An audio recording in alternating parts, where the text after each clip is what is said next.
Property को transfer करने के लिए सबसे बेस्ट डॉक्यूमेंट माना जाता है विल, जिसको कि हम वसीयत भी कहते हैं। और विल को एक सुप्रीम डॉक्यूमेंट माना जाता है कि एक बार अगर विल हो जाती है तो वो जो है एक बेस्ट डॉक्यूमेंट बन जाता है। और कहा जाता है कि अगर विल जो है उसको एक नॉर्मल पेपर पर भी अगर बना दिया जाता है तो उसकी भी काफ़ी वैल्यू रहती है। और अगर विल को एक लीगल एक्सपर्ट के थ्रू आप बनवा लेते हैं और उसको रजिस्टर करवा लेते हैं तो उसकी वैल्यू जो है वो बहुत ही ज़्यादा बढ़ जाती है। लेकिन अब ऐसा बिल्कुल भी नहीं होगा, क्योंकि इसके रिगार्डिंग हाल फिलहाल में एक लेटेस्ट कानून आ गया है। सो फ्रेंड्स, जानेंगे आज की इस वीडियो में क्या है वो लेटेस्ट कानून जो कि वसीयत के रिगार्डिंग आया है। सो फ्रेंड्स, मैं हूं एडवोकेट मोहित और आप देख रहे हैं हमारा चैनल लीगल अटैक। अगर आपने ये चैनल अब तक सब्सक्राइब नहीं किया तो चैनल को सब्सक्राइब कर लीजिए, क्योंकि लॉ से रिलेटेड बहुत ही बढ़िया कंटेंट इस चैनल पे आने वाला है। सो फ्रेंड्स, बिना किसी देरी के चलिए वीडियो शुरू करते हैं।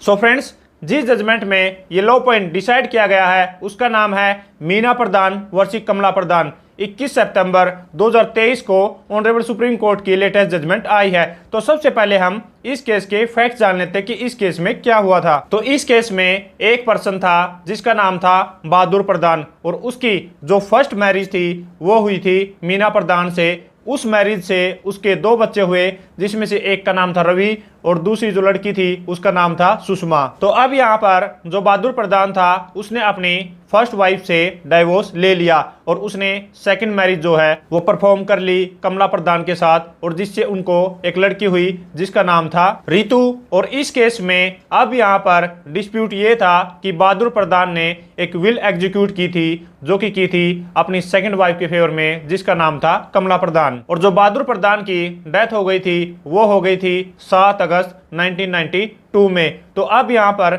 जो फर्स्ट वाइफ थी उसने ये ऑब्जेक्शन लिया कि ये जो विल है वो जाली विल है, और साथ में ही जो फर्स्ट वाइफ थी उसने मैरिज के रिगार्डिंग भी ऑब्जेक्शन लिया कि ये जो मैरिज है वो एक कंप्लीट मैरिज नहीं है, इसको वो ही डिक्लेयर किया जाए। तो यहाँ पर जो सबसे पहले केस चला वो चला ट्रायल कोर्ट में, और ट्रायल कोर्ट ने ये माना कि ये जो विल एग्जीक्यूट की गई है बहादुर प्रधान के द्वारा वो बिल्कुल ही ओके विल है और उसको प्रूव कर दिया गया है। तो यहाँ पर सेकंड वाइफ जो कमला प्रधान थी उसके फेवर में ये डिसीजन चला गया। तो यहाँ पर जो फर्स्ट वाइफ थी वो ट्रायल कोर्ट के ऑर्डर से एग्रीड होकर पहुंच गई ऑनरेबल हाई कोर्ट में। ऑनरेबल हाई कोर्ट ने भी उसकी अपील को डिसमिस कर दिया, और ऑनरेबल हाई कोर्ट के ऑर्डर से एग्रीड होकर वो फाइनली चली गई ऑनरेबल सुप्रीम कोर्ट में। तो यहाँ पर दोनों पार्टीज की तरफ से काफी सारे आर्ग्यूमेंट हुए, और आर्ग्यूमेंट सुनने के बाद कुछ ऐसे प्रिंसिपल बताए जो विल को प्रूव करने के लिए बहुत ही जरूरी है। तो अब मैं आपको वो प्रिंसिपल्स बता देता हूँ कि अगर कोई भी एक पर्सन रजिस्टर्ड विल भी करा देता है तो उसको प्रूव करने के लिए कौन से प्रिंसिपल जो हैं वो फॉलो करने पड़ेंगे। So friends, one by one उन प्रिंसिपल्स को हम अब डिस्कस कर लेते हैं। तो सबसे पहला प्रिंसिपल ये है कि जिस भी पर्सन ने उस विल को बनाया है उसने अपने होशो हवास में उस विल को बनाया है, और साथ में ही वो उसकी लास्ट विल है। और सेकंड प्रिंसिपल ये है कि विल जो है अगर उसको कोर्ट में प्रूव करना है तो वो उसको normally as a prudent man prove करना है, उसको मैथमेटिकली तरीके से नहीं प्रूव करना है। और थर्ड प्रिंसिपल ये है कि जिस भी पर्सन ने उस विल को बनाया है उसने अपनी फ्री कंसेंट से उसको बनाया है, उस पर कोई भी अंडर इन्फ्लुएंस नहीं था। और फोर्थ प्रिंसिपल ये है कि जो भी विल एग्जीक्यूट की गई है तो उस पर 2 विटनेसेस के साइन होना बहुत ही जरूरी है। और फिफ्थ प्रिंसिपल ये है कि जो भी वो 2 विटनेस हैं उन्होंने जिसने भी ये विल बनाई है उसको साइन करते हुए प्रॉपरली देखा है। और नेक्स्ट और सिक्स्थ ये है कि अगर आप कोर्ट में विल को प्रूव करना चाहते हैं तो जो भी वो अटेस्टिंग विटनेस है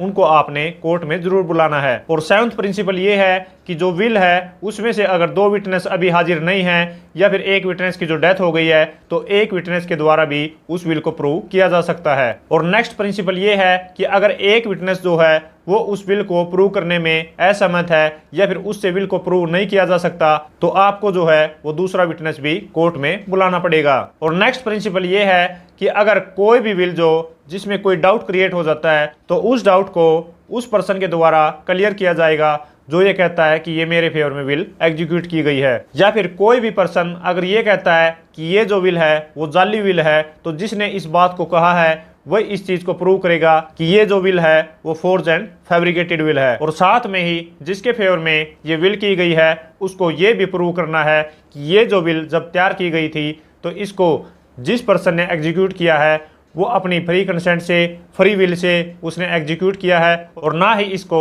under the suspicious circumstances execute किया गया है। तो ये हैं वो 10 से 11 प्रिंसिपल्स जो कि ऑनरेबल सुप्रीम कोर्ट ने इस जजमेंट में बताए हैं कि अगर कोई भी विल जो है अगर वो रजिस्टर्ड विल भी है तो भी आपको ये जो प्रिंसिपल हैं वो फॉलो करने पड़ेंगे, नहीं तो वो जो विल है वो सिर्फ एक कागज का टुकड़ा भी बन के रह सकती है। तो इन प्रिंसिपल्स को बताते हुए ऑनरेबल सुप्रीम कोर्ट ने जो फर्स्ट वाइफ थी उसकी अपील को डिसमिस कर दिया और ये कहा कि जो ट्रायल कोर्ट ने या फिर अपीलेट कोर्ट ने जो ऑर्डर दिए हैं वो बिल्कुल ही ठीक दिए हैं और ये जो विल है वो प्रॉपर्ली एग्जीक्यूट की गई है सेकंड वाइफ के फेवर में। तो यहाँ पर भी ये जो डिसीजन है वो सेकंड वाइफ के फेवर में डिसाइड कर दिया गया। सो फ्रेंड्स, आशा करता हूं कि आप लोगों को समझ आ गया होगा कि सिर्फ विल बनाने से या फिर उसको रजिस्टर कराने से वो जो विल है वो प्रूव नहीं हो जाती। सो फ्रेंड्स, आशा करता हूं इस वीडियो से, इस जजमेंट से आपको कुछ सीखने को मिला होगा। अगर ये वीडियो आपको अच्छी लगे तो लाइक कीजिए, शेयर कीजिए और अगर आपने चैनल अभी तक सब्सक्राइब नहीं किया तो चैनल को सब्सक्राइब कर लीजिए क्योंकि लॉ से रिलेटेड बहुत ही बढ़िया कंटेंट इस चैनल पे आने वाला है। सो फ्रेंड्स, इस वीडियो में इतना ही। मिलते हैं नई वीडियो में नए किसी लीगल टॉपिक के साथ। तब तक के लिए thank you so much. Bye bye.